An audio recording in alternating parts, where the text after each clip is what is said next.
berzikirlah kepada Allah Subhanahu wa taala zikir yang banyak sampai orang-orang menyangka kalian itu orang yang gila. Kan orang berzikir itu kalau sampai ribuan ada istilah yang ngarannya tamayul. Tamayul itu bahasa kitanya awaknya kada stabil lagi keadaannya. Orang berzikir sampai 100 kada sampai ke situ lagi. Mungkin kalau sudah mendekati 1000 bujur-bujur berzikir sampai sudah angka 1000 jumlahnya, itu akan ada kita tamayul. Tamayul itu artinya bergoyang tubuh kita tanpa kita sadari. Asal bujur-bujur berzikir. Coba akan berzikir bujur-bujur, banyak-banyak berzikir, maka tubuh kita akan sendirinya mengikuti irama zikir. Ini umum, siapapun boleh mencoba, boleh melakukan. Kalau 1000 misal belum ada, itu berarti belum mantap 1000-nya lagi. Kalau 1000 itu bujur-bujur ini menghayati zikirnya, nah itu orang ini pasti ada tubuhnya mengikuti irama zikir. Apalagi sampai 1000. Nah, lalu orang-orang melihat orang gila kan tuh berjugit. Nah, padahal ada ini asik dalam berzikir. Nah, makanya jar Nabi, berzikirlah kepada Allah zikir yang banyak sampai orang menyangka kalian tuh gila. Nah, karena bergoyang-goyang awak, kepala berputar-putar, kada kakaruan lagi, dan itu di luar kehendaknya, di luar rekayasanya, di luar ulahannya. Memang irama zikir kalau sudah banyak itu akan merubah bentuk keadaan daripada tubuh seseorang yang asalnya misal tegak, lurus, la ilaha illallah, la ilaha illallah, la ilaha illallah. Nah, itu kalau sampai 10 100 mungkin kita bisa aja tenang. Kalau berzikir 10 bergoyang-goyang tuh goyang ulahan ngarannya kada aslinya itu. Makna perkataan Imam Al-Ghazali rahimahullah wa nafa'ana bi'ulumih.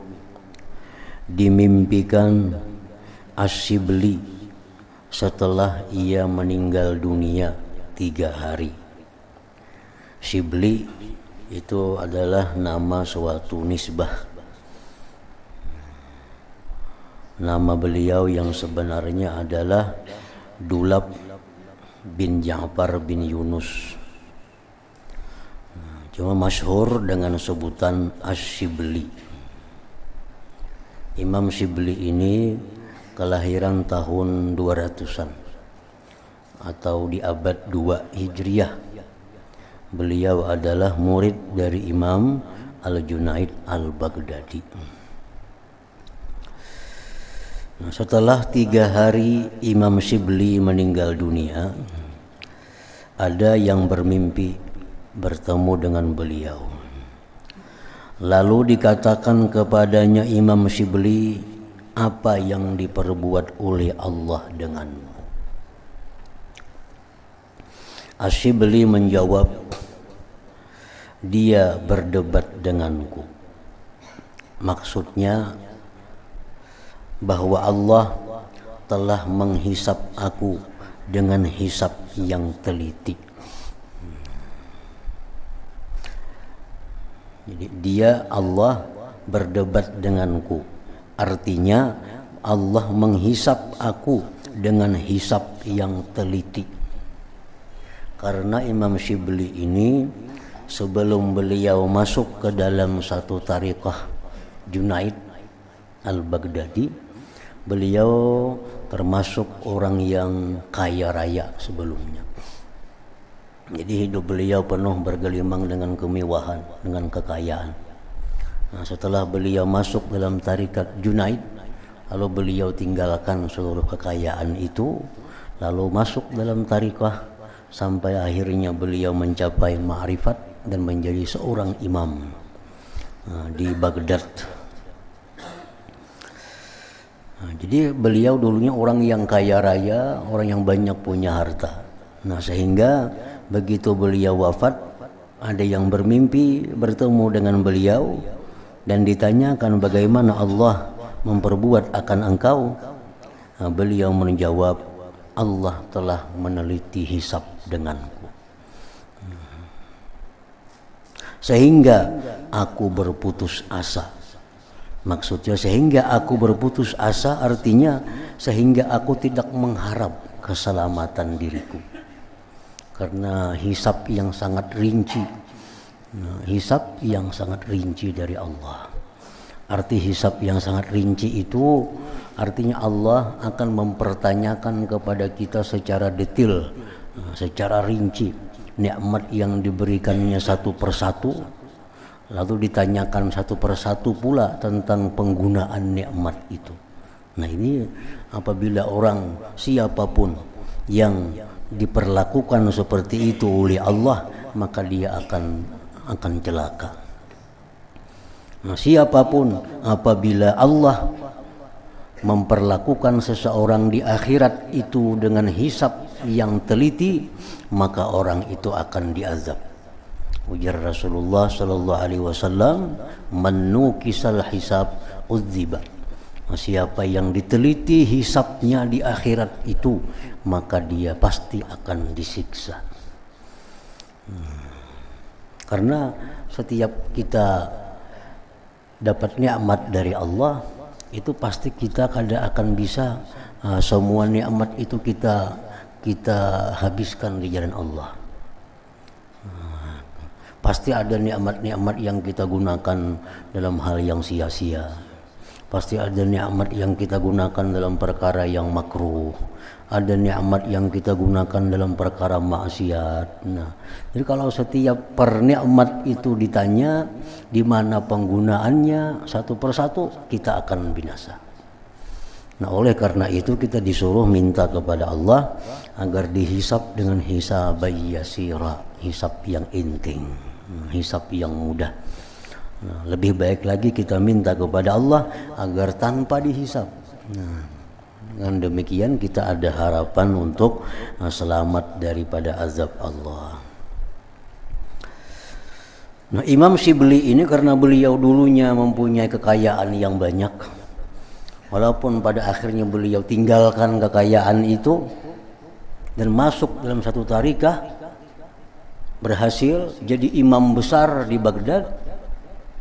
Tapi begitu beliau wafat, beliau menemui hisab yang sulit. Padahal meninggalnya sudah dalam keadaan aulia Allah.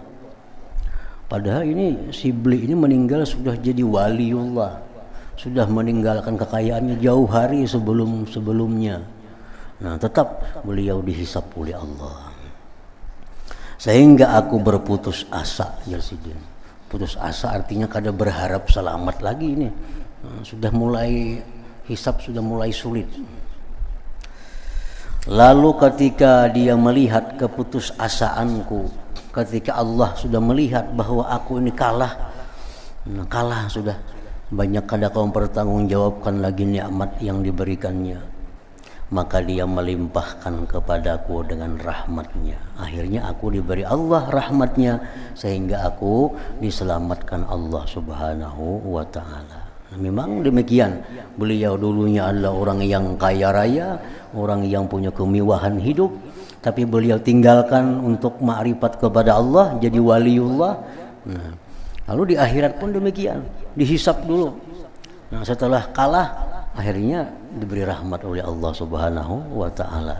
Karena beliau wafat dalam keadaan seorang waliullah, dalam keadaan seorang imam besar di Baghdad itu. Jadi artinya kalau kita belajar dari mimpi ini, kalau kita kaya jadi wali kada, mati dalam keadaan kekayaannya, mati bertinggal banyak harta, jadi wali kada, tentu hisab ini akan terus berlanjut teliti. Teliti oleh Allah. Nah, karena ini Syibli ini orangnya dulunya kaya, tapi akhirnya Sidin tinggalkan kekayaan itu, Sidin lari kepada Allah. Hisabnya pun di akhirat awal-awalnya sulit, tapi karena beliau akhirnya lari dari kekayaan, diberi rahmat oleh Allah sehingga selamat.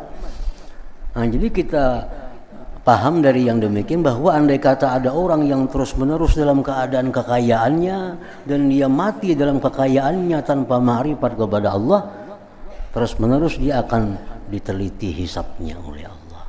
Maka siapa diteliti hisabnya oleh Allah itu udziba, dia pasti akan diazab. Ada hadis lain yang meriwayatkan halaka, Manukisal hisab halaka, siapa yang diteliti perhitungannya di akhirat maka dia akan binasa.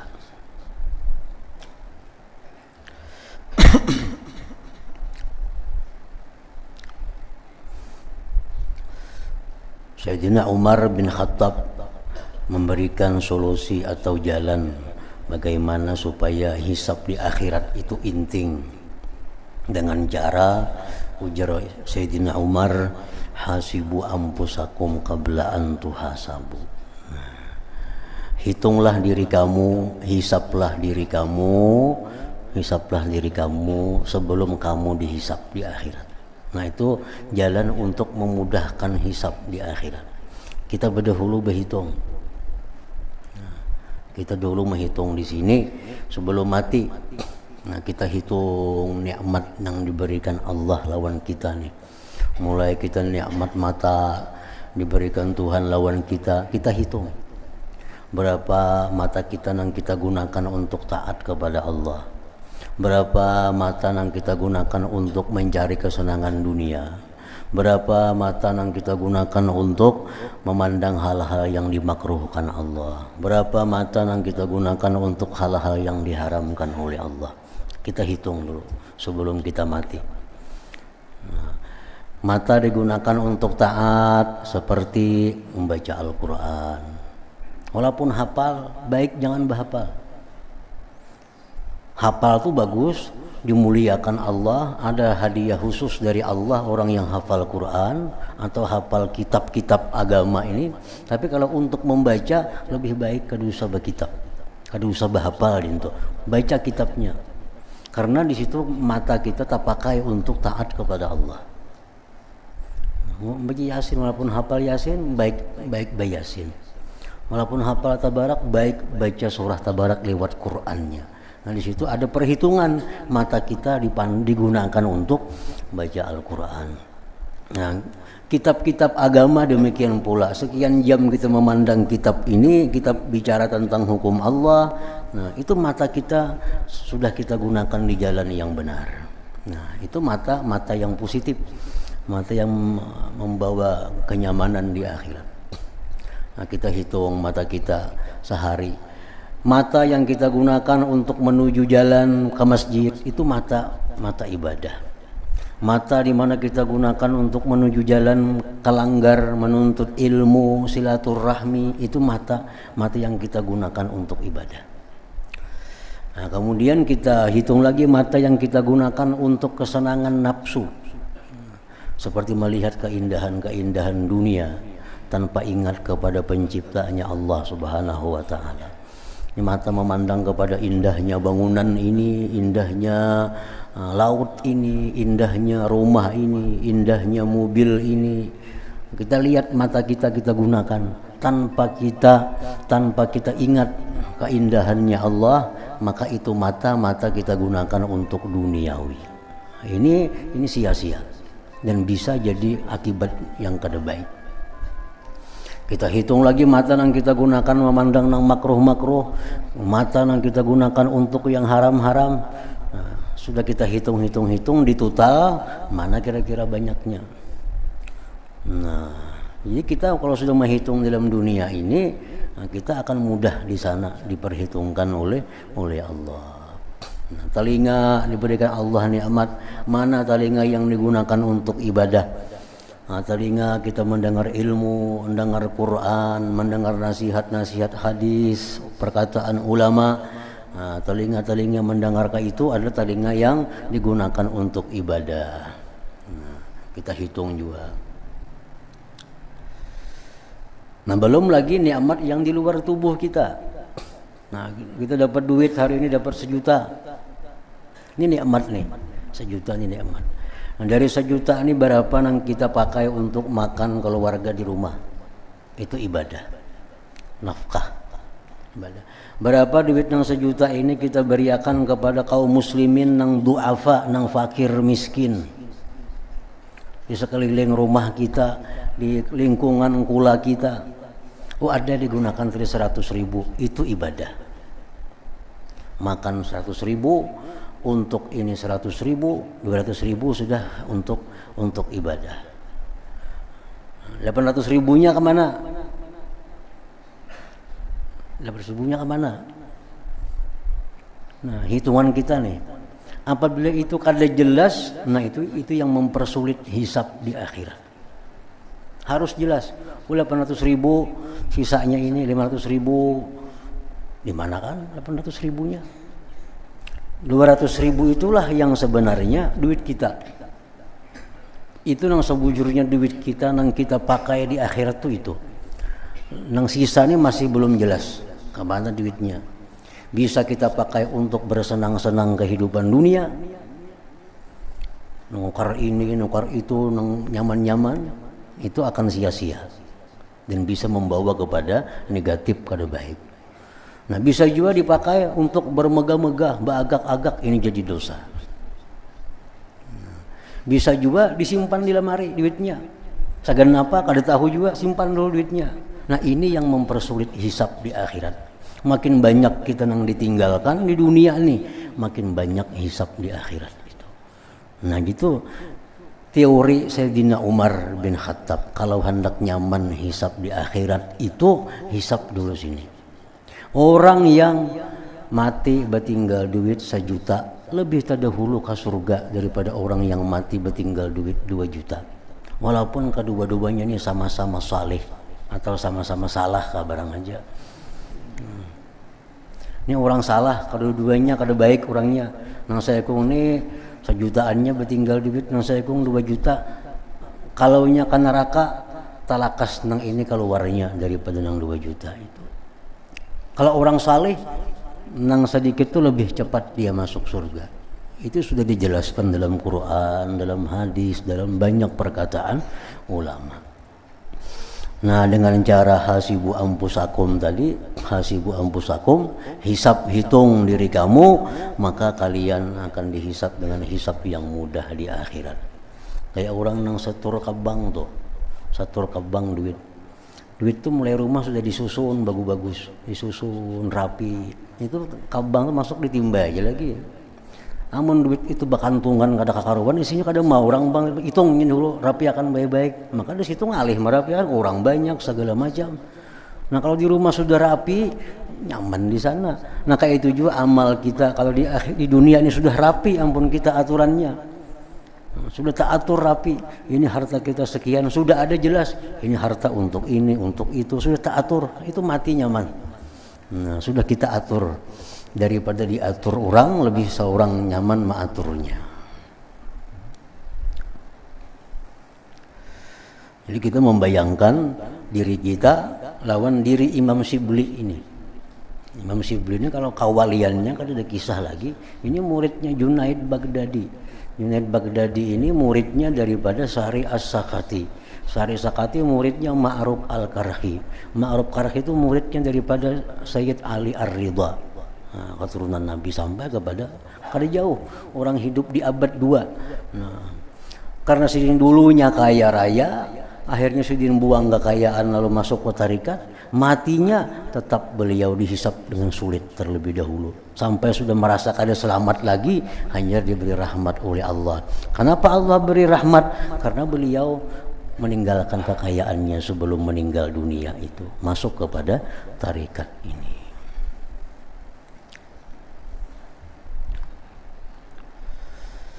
Nah, Majnun Bani Amir dimimpikan dalam tidur. Majnun Bani Amir artinya orang gila di kabilah, di suku Bani Amir. Di suku Bani Amir itu ada orang kegilaan. Dimimpikan dalam tidur. Ada orang bermimpi, si orang gila ini mati. Ada yang bermimpi. Lalu ditanyakan kepadanya, apa yang diperbuat oleh Allah denganmu? Majnun Bani Amir menjawab, orang gilaan tadi menjawab, Allah mengampuni dosa-dosaku. Aku diampuni Allah dosa-dosaku. Dan menjadikan Allah menjadikan diriku ini hujjah. Nah, hujjah. Hujjah itu artinya alasan yang kuat atas orang-orang yang mencintainya Allah Subhanahu wa taala. Kalau ada orang-orang yang mengakui di hadapan Allah, aku cinta kepada Allah. Ya Tuhan, kamu tuh kada bujur cinta lawan aku. Ini nah, cinta lawan aku sampai yang kegilaan di dunia. Nah, itu jadi hujah ngarannya.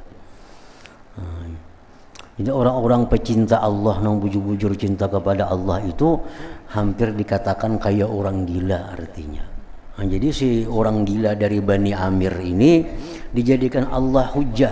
Nah, ada dipanggil pulang bin pulang kepada Allah. Bagaimana engkau dengan Allah? Oh, aku mencintai Allah. Kada bujur. Ini orang cinta lawan Allah. Nah, nya gila dalam dunia. Nah, bukan gila nang betilanjang, lain lagi gilanya. Ini gila orang cinta kepada Allah Subhanahu wa taala.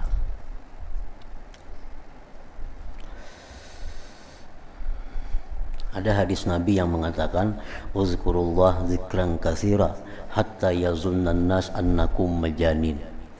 Nah, berzikirlah kepada Allah Subhanahu wa taala zikir yang banyak sampai orang-orang menyangka kalian itu orang yang gila. Kan orang berzikir itu kalau sampai ribuan, ada istilah yang ngarannya tamayul. Nah, tamayul itu bahasa kitanya awaknya kada stabil lagi keadaannya. Orang berzikir sampai 100 kada sampai ke situ lagi. Mungkin kalau sudah mendekati 1000 bujur-bujur berzikir sampai sudah angka 1000 jumlahnya, itu akan ada kita tamayul. Tamayul itu artinya bergoyang tubuh kita tanpa kita sadari. Asal bujur-bujur berzikir, coba akan berzikir bujur-bujur, banyak-banyak berzikir, maka tubuh kita akan sendirinya mengikuti irama zikir. Ini umum, siapapun boleh mencoba, boleh melakukan. Kalau nya 1000 misalnya belum ada, itu berarti belum mantap 1000-nya lagi. Kalau 1000 itu bujur-bujur ini menghayati zikirnya, nah itu orang ini pasti ada tubuhnya mengikuti irama zikir. Sampai 1000.